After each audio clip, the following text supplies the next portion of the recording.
When you look at the final outcome, is it basically a run and hide scenario in a domestic abuse, I guess, relationship? Or is it, let's face the problem and try to fix it? From whose Or is side? it, I guess, from a couple's Yeah. side? Or is it a little of both, depending on how far and how long it's been going Yeah, on? you know, what you're asking is such a great question in terms of, you know, if you're in a healthy relationship or if you're in a relationship in which you value the relationship, then that whole let's face it and talk about it and, you know, is going to work more likely. The run and hide, if you're in a place where you just don't have experience with knowing how to face things, even as a couple and together, you could have the run and hide. But we're talking about a relationship here that the difference in power and control in the relationship is so prevalent that what you're speaking to doesn't even fit. Because if you have that much power and you have that much control in the relationship, then talking about, you have reason to necessarily talk about it. Because what does that mean in terms of who's going to be in charge and who has influence and who gets their way? And then run and hide, usually the run and hide approach works when there's a third party that might get involved. So for instance, if the police were called or someone called the child abuse hotline or somehow a public figure has seen what you're doing, then you might be like, oh, I've been seen, and then you go in hiding for a while, and then everything's okay for a little bit until you feel like you're out of that time frame again. So, you know, that whole let's talking about it, addressing it stuff, that works for people who are really invested in the relationship and wanting to see it work, but not for the one that has that sense of, you know, power and control in the relationship all the time. As far as I don't even know how to ask this next question to you, but is it a depressing job for you or to deal with these kinds of situations on a daily basis? Yeah, I would say for myself and my colleagues, we don't see it as depressing. It's more of like we're trained, we've sought to understand this, we've sought to know what to do about it in a way that's actually empowering because we want to empower those who are being abused, women, children, men. You know, we want to have a healthier society. So our overall objective and what we want to accomplish by doing this work, I think keeps it from being depressing. And also we see people that heal. We see people that restore their families. We see people that are invested in going through the pain of facing what's happening and to have a better life. And when you see even one story like that, which doesn't happen overnight again, but even one story inspires us to know that the human potential is there. We know and we think that, you know, domestic violence is a learned behavior. If you learned it, you can unlearn certain things as well or learn a different way. And so since we know people can change and we believe people can change, I think that really keeps it from feeling like a depressive type of thing. We live in a world, in a society that has lost total respect for everybody. Police officers, teachers, you name it. I mean, it's just, there's no respect. It even comes down to children with their parents. There's no respect anymore. Talk about that word and how you see it within, per se, a healthy relationship. Right. And how that simple one word can change the whole communication value of a relationship. And it is a value. You know, people can sit and use these words that we can all say, oh, those are good words, respect being one of them, and not really get to the point of saying, well, what does that word mean? What does that mean for us? And unfortunately, in unhealthy relationships, you know, someone listening and obeying their partner is how the abuser sees the word respect. Okay? But what we know is in a healthy relationship, both people have influence. Both people get to, you know, state how they experience something or share how they see things and work it through, talk it through. You know, respect is that piece where if you don't have the same understanding of what it means, it can really throw things off. From our work and what we know in working with families and children and couples and people, is that respect usually means both people have a voice. Both people can safely express themselves and know that they're heard, know that the person can think about it and come back to it, that, you know, that there isn't a threat to their life and their well-being by being who they are. What about as an outsider? You see a neighbor, you see someone that plays on your child's team, you see whoever it is in the community. How do you broach that subject to somebody to say, I kind of see what's going on and I'm here for you to talk about? Or when do you pick up the phone and say, I know that something's going on here, because then maybe you overstep your bounds? I mean, that's a very fine line. It is, and I think one way we do it as a neighbor, if you're seeing something going on, is that just, it's as simple as not getting into it, like saying, oh, this is abuse, and defining it for the person and saying, telling them that they're in a domestic violence relationship, but just saying that, I care about you and, I'm here. Simple as that, because people know what you mean. Yeah, especially because it's such a private matter, and if it's gone public like that where someone's witnessing it and they say, it's just as simple as staying the safe person that they can come to. Saying, I'm here if you ever want to talk about anything. Life can be really stressful sometimes and hard, and it's just really just keeping it that simple. The more simple, the better, because then, and not letting it go. Sometimes, if you see it again, or, you just ask the person, how are you doing? And, maybe the answer they give you doesn't really match their reality, but you keep asking anyway, and you keep being there anyway. And I think that's something we've noticed, is that if you continue to be the person, because when they are ready and when they do need help, then you're going to be the person that they go to, because they know that you're a safe person. We can talk about the words domestic violence, domestic abuse all day long. When you start throwing some facts and figures behind that word, like we said, you can't turn on TV and not see it. You can't turn on the nightly news and the first 4 or 5 stories have some kind of abuse, murder. That's all associated together with these words behind it. Can you give us a few facts? Like how many, is it 1 in 3, 1 in 10 women within the world or United States that are abused? Right. Internationally, we have that it's 1 in 3. Domestically, we have data that says 1 in 4. We use both because it's too many. 1 in 3 or 1 in 4. We just know that, and that's for women. We're starting to learn more and more about men who are abused. And at the same time, we also know that children being exposed, that they're impacted, and the numbers vary on that as well. Again, overall, the 1 in 3, 1 in 4 is what we talk about. And I think what's important to know about it, though, is at the end of the day, when you talk about turning on the television or reading and stuff, and we're hearing and seeing these stories about abuse, people aren't necessarily calling it that, though.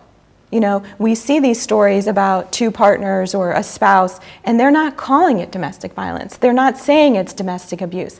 So I share this because I think it's important for us to know what it is, so that when we see it, we can name it and we can call it exactly what it is. Because as long as we just think that, oh, this is murder or this is a domestic situation, we're not calling it what it really is to reduce the incidents in which they're occurring. We're not changing those values around respect and people acknowledging that this is too much. Every night is too much to be seeing this. So until we name it and say, hey, you know what, as a society, this isn't okay, then I think it's going to be really hard for us to just even sometimes grasp those numbers. How do you, well, before I ask the question, just stop and think. The next time you're at the mall or you're at the grocery store, with those numbers you just gave us, 1 in 3 or 1 in 4, look around at the people. Right. And it's they're around staggering. They are. They're right there. Right. Those are the people who are dealing with this. You might not see it firsthand, but they're dealing with it at home.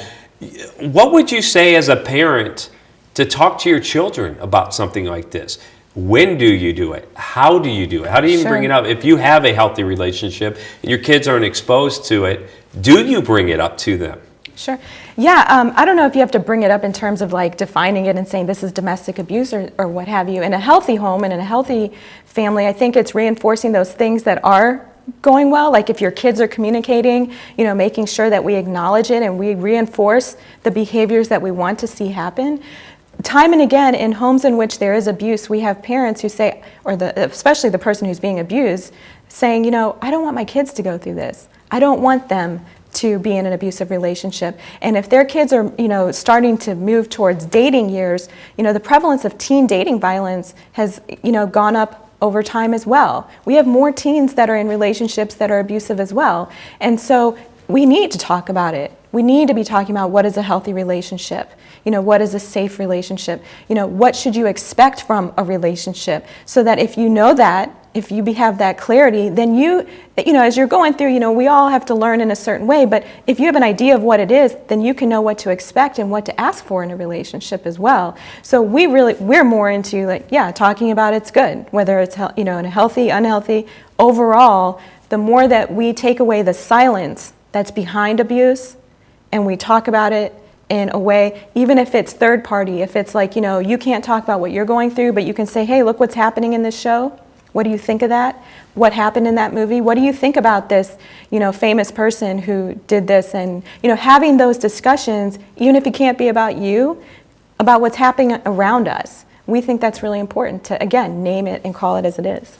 You dealing with the families and the children and the adults, have the school systems been addressed in terms of, the teachers are with these kids and see Right. their actions and their moods and the way they come to school every day? Is that part of their training too, to maybe see and not diagnose, but be able Right. to push that person on to a group like Safe Sure. Connections? Safe Connections has been going into schools since the 80s and doing trainings with both administrators and teachers, and then we're mostly there, though, for the kids. So we have a program called Project Heart, for instance, and we do groups and things around building healthy relationships. What is teen dating violence? What do you do if you think you're in an abusive relationship? So more and more, we're in schools every day except for when they're not in session, talking about this and saying, how do you respond? Because being that they're in a school system, ultimately the school needs to know what to do and how to respond to what they're seeing. So I think more and more, yes, we do have people who their awareness is there, they're learning how to intervene, they're learning how to be there for kids, and then you also have our community programs that are there to support the kids as well. As people sit and watch this right now, with those numbers like 1 in 3 or 1 in 4, there's going to be thousands and thousands of people who are sitting in front of the television right now going, that's me. Right. I am that one person. What would you say to that person? Yeah. What do you do? Well, hopefully by seeing this, you realize you're not alone. First, it takes a lot of courage to be able to say that to yourself, even if you never share it with another person, to acknowledge it for yourself, and know that there's help out there.